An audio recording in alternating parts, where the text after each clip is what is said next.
In the high-stakes world of the tech capital, billions are won or lost in a single nanometer.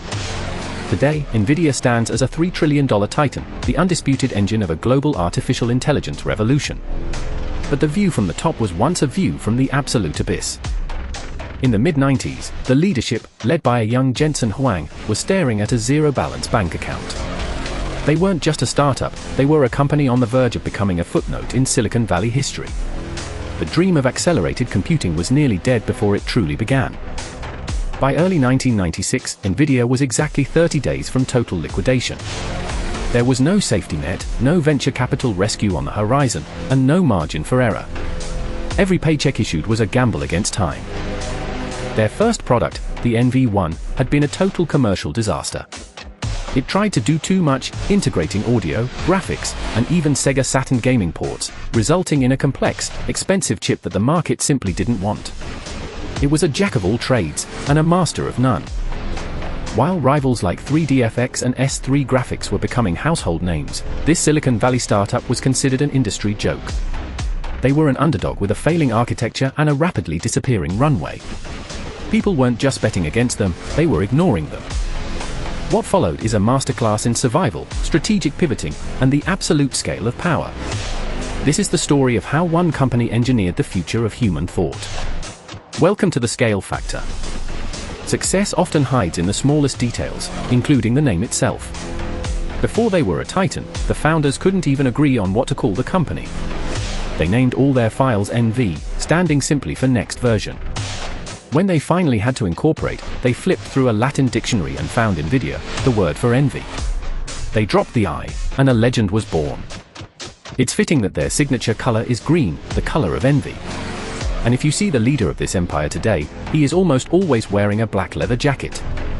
It has become his uniform of war, a symbol of a CEO who never stopped acting like he was 30 days from liquidation. To understand this meteoric rise, you must first witness the catastrophic fall of the giants. In the mid-90s, the dominant chipset was pure magic to the eyes of gamers. It was a time when 3D was a luxury, not a standard. It was the era of the Voodoo card, which brought high-end 3D rendering into the average home PC for the first time. 3DFX Interactive owned the hearts and minds of the market, but they were about to learn a brutal lesson in business scaling. The giants fell into a classic industrial trap. They tried to own the entire vertical, buying their own factories, managing complex retail logistics, and bloating their overhead until they couldn't move. They became slow, heavy, and extremely vulnerable to a leaner predator.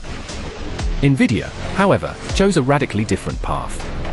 They were becoming a software-defined architecture company.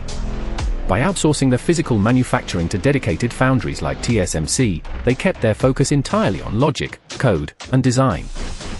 While their competitors focused on shipping physical boxes and managing warehouses, the future titan focused on the cycle. They realized that in the silicon world, speed is the only true currency that matters. If you aren't faster, you're dead. Jensen Huang realized that to beat a giant, you need a faster hammer. He implemented a radical new philosophy that would change the hardware industry forever, the 6-month promise. This relentless innovation cycle was born from necessity. Every 6 months, NVIDIA promised to release a new chip that effectively doubled the performance of the last. It was a pace that felt suicidal to the rest of the industry, but it was the only way to outrun their own shadow. The competition, still operating on traditional 18-month cycles, simply couldn't keep up. They were playing checkers while NVIDIA was playing high-speed, high-stakes chess. By the time a rival launched a product, NVIDIA was already 2 generations ahead. By the time the next generation of competitors arrived, the world's first true GPU, the GeForce 256, had rendered them obsolete overnight. It shifted the processing burden from the CPU to a dedicated engine, changing the very definition of a personal computer. The initial war ended not with a bang, but with a quiet signature. In 2000, NVIDIA acquired the remaining assets and intellectual property of their once mighty rival, 3DFX. The king was dead, and a new empire was being built on its remains. But a new struggle was emerging. For the next decade, 2 giants, NVIDIA and ATI, traded frames in a brutal, low-margin war for the consumer gaming market. It was a fight for every frame per second, and every dollar of profit. It was a race to the bottom, a commodity trap that threatened to stall innovation. But behind the scenes, the most expensive bet in corporate history was being made, a unified software platform called CUDA. It was a bet that would take 10 years to pay off. Billions of dollars in research and development were spent to ensure that every single NVIDIA chip could do more than just graphics, it could perform complex, general-purpose mathematics. They were turning a toy into a tool. At the time, critics called it a massive waste of resources. Investors hated the idea of spending billions on a feature that gamers didn't use and scientists didn't yet understand. The pressure to abandon CUDA was immense. For years, the stock price flatlined. The market saw a struggling gaming company, but Jensen was building a software moat so deep and so wide that no competitor would ever be able to cross it. He was playing a 30-year game. Then came the spark that ignited the modern world. A breakthrough neural network called AlexNet used 2 high-end NVIDIA chips to crush the world's best researchers in an image recognition contest. The era of deep learning had arrived. Suddenly, the world realized that these consumer gaming chips were the only tools on the planet capable of building true artificial intelligence. The pivot was complete, and the demand for NVIDIA silicon began to skyrocket. Fast forward to today. The primary engine of the global economy isn't oil, it's the H100 Tensor-Core GPU, the most valuable and sought-after commodity on Earth. It is the gold of the digital age, and everyone is digging for it. At a $3 trillion valuation, NVIDIA has become the sovereign supply chain of global intelligence. They are the toll booth through which every AI company, from OpenAI to Google, must pass to reach the future. They didn't just build a better chip, they engineered a monopoly on the future of human thought. The scale of their influence is now unprecedented, controlling the very hardware that the next generation of intelligence is built upon. But being the king means everyone is coming for your crown.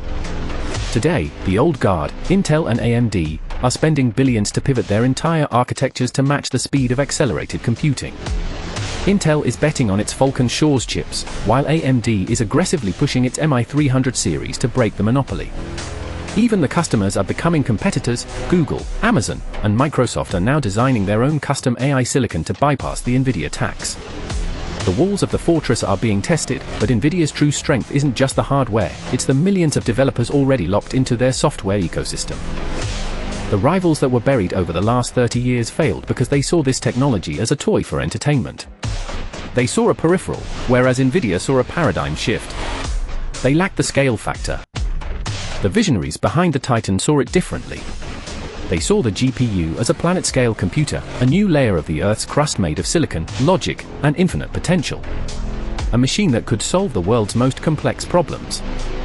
This brings us to a crossroads that defines our current era. We have seen companies rise and fall, but never at this velocity. Do you think NVIDIA's $3 trillion valuation is a speculative bubble destined to pop, or is this simply the baseline for the next 100 years of human progress? Let me know your thoughts in the comments below. At the scale factor, we track the massive systems and the radical shifts that move our world. If you want to see the next move before it renders your industry obsolete, hit subscribe and join the revolution. Because in the era of accelerated computing and artificial intelligence, you only have 2 choices. You either scale to the heavens, or you disappear into the noise.